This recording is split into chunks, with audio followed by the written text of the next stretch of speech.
President Trump will travel to New Hampshire today for a campaign rally less than one day after he was officially nominated for re-election by the Republican Party. Protests took place outside of the White House as President Trump gave a lengthy speech. He attacked Joe Biden before a crowd of about 1,500 supporters on the White House South Lawn, most of whom were not wearing masks or socially distanced. White House correspondent Paula Reid reports. From fireworks on the National Mall to an entrance down the stairs of the White House, Mr. Trump used the People's House as a political prop like no other president has before. The fact is, I'm here.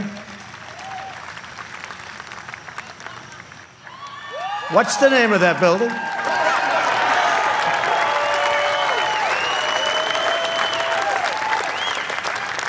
But I'll say it differently. The fact is, we're here and they're not. The White House's mixed messaging on the pandemic was also on full display.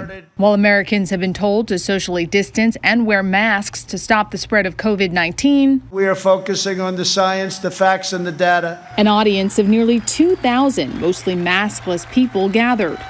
And while the president acknowledged the lives lost to COVID-19, as one nation, we mourn, we grieve, and we hold in our hearts forever the memories of all of those lives that have been so tragically taken, so unnecessary. He continued to pick numbers that support his handling of the pandemic. The United States has among the lowest case fatality rates of any major country anywhere in the world. But the U.S. has one of the highest fatality rates in the world based on population. Democratic vice presidential candidate Kamala Harris, who gave the official rebuttal to the president's speech earlier in the day, painted a different picture. The tragedy in all of this is it didn't have to be this bad. Just look around. It's not like this in the rest of the world. All we needed, guys, all we needed was a competent president. For more on this, I want to bring in CBS News White House correspondent Paula Reid. Paula, always great to see you. So last night, those protests were taking place right outside of the White House as the president gave his speech. I'm wondering what more you can tell us about those protests and if any more are expected to happen or are even happening right now. Well, right now, of course, they're celebrating the 57th anniversary of the first march on Washington. Tens of thousands of people were expected to come here to D.C. to commemorate that march and also to look ahead to plan other events after a summer of protests seeking reforms to the criminal and civil justice systems. Now, there are other demonstrations. There have been other protests, not necessarily the formal peaceful protest that was organized. We saw that last night as some folks were leaving the last night of the Republican National Convention. And you will notice that around the White House, if you come anywhere near the White House, they've moved the perimeter back. They've erected these fences that we haven't seen for a few months since the last wave of protests. A lot of the businesses around this area and throughout downtown are boarding up as well in anticipation of any possible violence or destruction to property, which hasn't really happened during the day. But at night, there have been other incarnations of this protest that have caused problems, of course, across the street here at Lafayette Park and for some of the businesses in the area. So, Paula, as I mentioned, the president is traveling to New Hampshire tonight. Why New Hampshire? What's he expected to say there? Well, we expect a standard stump speech making his pitch to voters about why he deserves a second term. We expect in New Hampshire we'll probably hear a lot about law and order, his version of law and order that we've heard about throughout the Republican National Convention. His version of law and order has to do with supporting the police and largely just not really addressing the root of a lot of this unrest that we've seen over the last week, the fallout from these police shootings.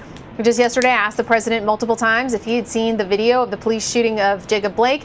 He would not answer the question. That's a big part of his stump speech, is arguing that the protests and the unrest that you see, that is somehow a precursor to what the country would look like if Joe Biden is elected, ignoring, of course, the fact that Donald Trump is currently the president of the United States.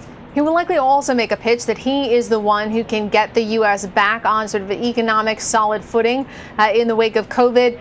And speaking of COVID, he tends to talk about COVID in the past tense. And also, as I said in the story there, tends to cherry pick facts or even distort them to make it seem like this has been a success for his administration, the handling of this pandemic, when in fact, if you look at the polls, the overwhelming majority of voters believe his administration has not handled this very well.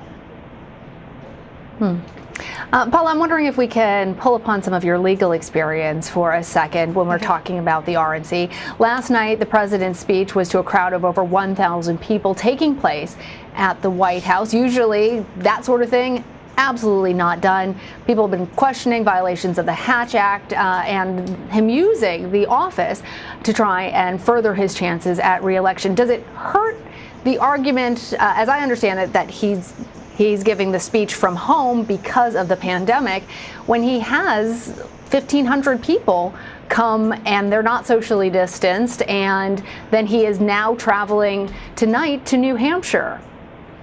Well, certainly people are sympathetic to what an unusual circumstance we're in. If the president had to do his scaled down version of his convention here at the White House, people may have been sympathetic to that, but there was nothing scaled down about this. Let me tell you, he, as you can see from the speech, is a massive set with dozens and dozens of flags following his address. There was a fireworks display. And you mentioned the Hatch Act. Well, the Hatch Act prevents federal officials from engaging in political activity as part of their job. Now, that is enforced by the Office of Special Counsel, not the Robert Mueller Special Counsel, a different government office. And they released a statement this week just saying that the Hatch Act does not apply to the vice president or the president. OK, but the First Lady also gave her speech here in front of a significant crowd. Well, the Office of Special Counsel says there are aspects of the White House, certain areas, including the Rose Garden where the First Lady spoke, including the South Lawn where the president spoke, where federal employees can engage in political activities and not necessarily run afoul of the Hatch Act. There are former officials I've spoken with whose job was to enforce the Hatch Act. They don't necessarily agree with this interpretation. They think once you have a spectacle on this scale, certainly you're using the resources, time, and energy of a lot of federal employees.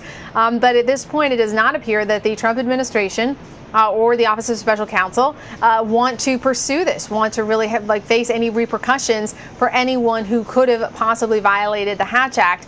But it's interesting, Lana, I posted a video yesterday early in the morning. We got a tour of the set and the South Lawn.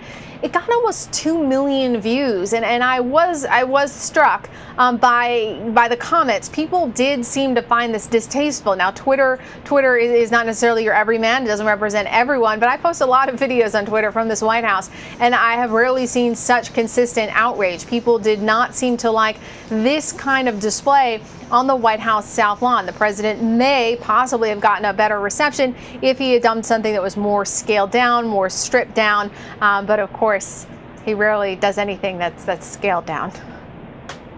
Yeah. All right, Paula Reid, thank you.